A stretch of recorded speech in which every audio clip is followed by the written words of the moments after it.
Good morning. It is morning here in Pennsylvania. It is really freaking nice out. Feels like a San Diego morning almost. Like 70 degrees, cool breeze, sunny. Real quick, today's video I'm going to talk about seeing Emperor at one of the 5 shows they did in the United States. I hucked my ass over to Brooklyn, which I told myself I'd never drive to New York City, and I don't know that I'll do it again. Emperor show with Wolves in the Throne Room real quick, and then I'm going to talk about 5 LPs that I bought last week when I went record shopping at the infamous Q-Mart in Quakertown, Pennsylvania, which I used to go to that place when I was a kid. So I opened up, whatever band's in town or whatever, and I see Emperor's coming the next day with Wolves in the Throne Room, and it's in New York. And I'm like, I don't want to go to New York. I'll go to Philly any day, but I don't want to go to New York. But anyway, I pull the trigger, go to, open up Google Maps, and I want to make this as kind of in and out, man. I don't want to be driving around Brooklyn. So anyway, long story short, I get a room across the street, directly across the street. I had a pretty crappy Red Roof Inn. So anyway, I got a ticket and hucked my ass up there. And Wolves in the Throne Room, always impressive. Always. They do their the candle little setup, the battery operated candles, whatever, altar things, but they're just always. I saw them 2 or 3 times in Vegas, and once the other night. And let me tell you, the setting of the King's Theater is stunning. And it was a really cool place to see a show like that, because both bands are very atmospheric, and obviously Emperor has a lot of classical undertones and stuff like that with Ishan's guitar playing and all that stuff. So it fit the venue, just with this underlying really metallic, it's a stunning theater to begin with, but like I said, it had all the tiered seating on the sides, and the artwork, interior artwork was incredible, including the ceiling. But so Wolves in the Throne Room always played like they always do, and they do what they always do. To me, they sound a lot like Emperor, but they're really good at it. So they played awesome set, and Emperor played the entire Nightside Eclipse album, which was cool. It was really cool. I've had that forever. I even sidestep quick. Had this thing, the old Wild Drags, Wrath of the Tyrant demo. So yeah, it was around when Nightside Eclipse came out, and I thought it was like nothing I ever heard before. It was jaw dropping. It was Emperor put that shit on the map. Whatever your atmospheric black metal with the keys and stuff, symphonic stuff or whatever you like, that came from Emperor. They were the first. Anyway, talk about Emperor. What people that might not know is, I think Ishan and Samoth from Emperor both had Zyklon B. And this is a split cassette that the label put out with Swordmaster, which was a band on Full Moon Records. Yeah. I think it was John from Full Moon's brother, the owner's brother. But anyway, Zyklon B. A little sketchy. No, there was a lot of World War II themed bands back then. There was. They all try to pin them as Nazi bands now, but there's a lot of. It's easy to write about. It's one of the worst human nightmares ever, right? So it's easy to write dark lyrics for and theme your band by it, and a lot of people took advantage of that.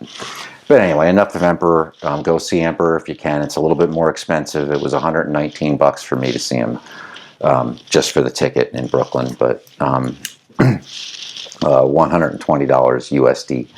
But anyway, went to the record store, And I bought some, this is 80s stuff that I never bought, that I never went back, if that makes sense, and bought some of this stuff. Some of the bands I've been into for a long time, but I never went back and bought the first one or whatever the situation is. So these are 5 records I got that just happened to be 80s themed. I didn't realize that when I was buying them. And they're of hardcore and or doom. Sort of. First one, I don't know, it's hard to pick. I guess it's death metal, but it's kind of grind. But anyway, the first one that I grabbed, which we're all familiar with, is Bolt Thrower. But I bought in Battle There Is No Law. I never went back this far. I've heard it. You know, I was curious. But there's better light. Anyway, yeah. You know what? This came out in '88. It's nuts for '88. You know, I noticed the blasts. And there's blasts on this. You know, they're kind of like the blasts you'd find on Butchered at Birth. The double kick one, but it's a little bit slower on this. But still, it's not as fast as like Terrorizer, I don't think, or Morbid Angel's first album, but still really, like, for '88, this thing is, and it still has some Bolt Thrower. You know, you hear the intro and the first riff, that is Bolt Thrower. You know what I mean? So, but it does go off into some kind of grindy, punky, whatever you want to call that kind of stuff. Whatever Siege was. Power Violence or whatever they call that shit. I don't know. When they break up all the early hardcore stuff and break that up into genres, I'm like, it's all 4-chord shit that's super fast. Whatever. Anyway, so then I got some hardcore stuff that I never bought. And I'm of the age where when I got into hardcore, you were already into like all out war and, yeah. The OGs, man. Nobody talks about it. The Bad Brains, man. The first one. Sailing On. It's a shame. I didn't own this until recent. And these songs are on live albums that I've had on CD, and I used to cover Reignition in my first band. The song Reignition by the Bad Brains we used to cover in my first band. Yeah, that's off Eye Against Eye. Yes, it's off Eye Against Eye. Yeah, and that album, people are already no good. But I love that era of the Bad Brains. Quickness, and I love that stuff. But that's when I found them. I found them around Eye Against Eye. That was '86. I found them probably a little after that. A little after that. But anyway, Bad Brains. Super fast. I mean, one of the inventors of the genre, really. I mean, and the funny story is, came from Daryl, I think. Either Daryl, it wasn't HR that said it, but I forget which one. Probably either Daryl or Dr. No. Said, we were, like a reggae jazz type of thing, and then we saw the Dead Boys. Anyway, next in the hardcore world, I got this. And this is kind of before I got into hardcore too, but I never owned this. And I never really listened to Minor Threat or Fugazi, for that matter. I never listened to that stuff. But I did like Quicksand a lot, which was Walter's post-hardcore thing. And I heard them and I loved them. They came out in the full album came out in '93. But that's the one that I heard and was like, whoa, I don't know why, but I love this. So anyway, but yeah, Minor Threat, super fast. The song Straight Edge is on there, and y'all might know the story about all that, but that launched that whole thing, and people took that song and really started whole bands based off it. Judge and SSD Control, I think, also. Yeah, I think they were like really aggro with that whole scene. I'm 12 minutes in already. It's crazy. All right, anyway. The next one I bought, which I never owned, you guys might be like, what the hell? We're getting into the Doom stuff. I got 2 more. I never owned this. Yeah. I have the hype sticker in there. Yeah, I never owned this, man. And this has like a live album with it or whatever. It's a newer pressing, so some people are like, well, that doesn't count. Yeah, whatever. I love it. They had it. And I was like, you guys know when you go record shopping, if maybe you have a record store by you that has everything in it, and you have like one of those Rock Fantasies or something like that that stocks extreme metal because the owner loves it. But I don't have one of those around here. So, but we do have the Q Mart a distance from where I live, and sometimes you can get Black Sabbath. But anyway, I never owned this. I wasn't even that familiar with a lot of Dio era stuff. But yeah, I do. I finally own this, and I don't really need to talk about that much. It's, you know, obviously, as soon as I started the album, I was like, oh, duh, I know Children of the Grave, or Children of the Sea, rather. And there's a couple songs on there that I didn't even have to look at the liner notes, and I knew them. So just from the rotation of radio or whatever. Anyway, a couple more. This was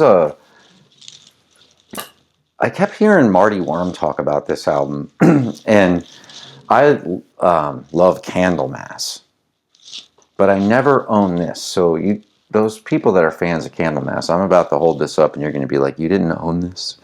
But I never listened to Trouble. Now, funny thing is, real quick, I saw Trouble in '99 with Pentagram at a festival called SHOD, Stoner Hands of Doom, and it was in Virginia.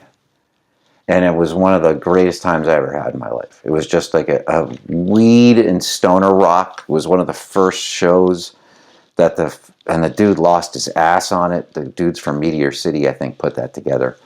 And it was like right when the genre broke off in like '99. And he tried to have a big festival with Doom. And it was, the headliners were Pentagram and Trouble. And I got to see, but I didn't appreciate it. You know what I'm saying? Like, as a 24-year-old, I was there to see Spirit Caravan and, you know, stuff like that. I forget who else was all on it, but it was a great festival. Anyway, I got to see Trouble, but I didn't appreciate it. This record is incredible. Yeah, definitely. If you like Candlemass and you haven't heard this, you'll definitely like it. The song "Pray for the Dead" is incredible. The song "The Wish," "Wickedness of Man" is incredible too. The Skull. Every song on here is outstanding. It's thick Doom. The vocals are raspy, kind of. Eric Wagner, I think his name is. He's a really good singer, and his voice breaks up at really cool times, and it's really passionate vocal. And I've heard people say this is, dude, that's white metal, meaning like Christian metal. It could be, but it's no more. When you listen to this, you don't get. It's come from the same approach Sabbath did. A killer record, man. Great Doom record with some traditional metal in there, but it's like Candlemass in the same way. It picks up, you know, and has some dynamics to the songs. It's not all slow Doom or anything like that. It's not an esoteric album or something like that, Thurgathon. But anyway, that's the video for today. The Emperor Show. I saw him Flatbush, Brooklyn. Stayed in a really, really crappy hotel, but they put me in a nice room, thankfully, but the TV didn't work. And you have to find parking yourself if you stay. You think if you book a room, you would get a parking space? No parking space. You're on your own, dude. Go park. I just drove like 3-4 blocks into a nice neighborhood and parked in front of somebody's house that had money, and then grabbed my skateboard and skateboarded my ass back to the hotel to check in. So anyway, that's the video for today. 5 records I picked up from the 80s that have hardcore and or doom. And yeah. Shallow 666. Yeah.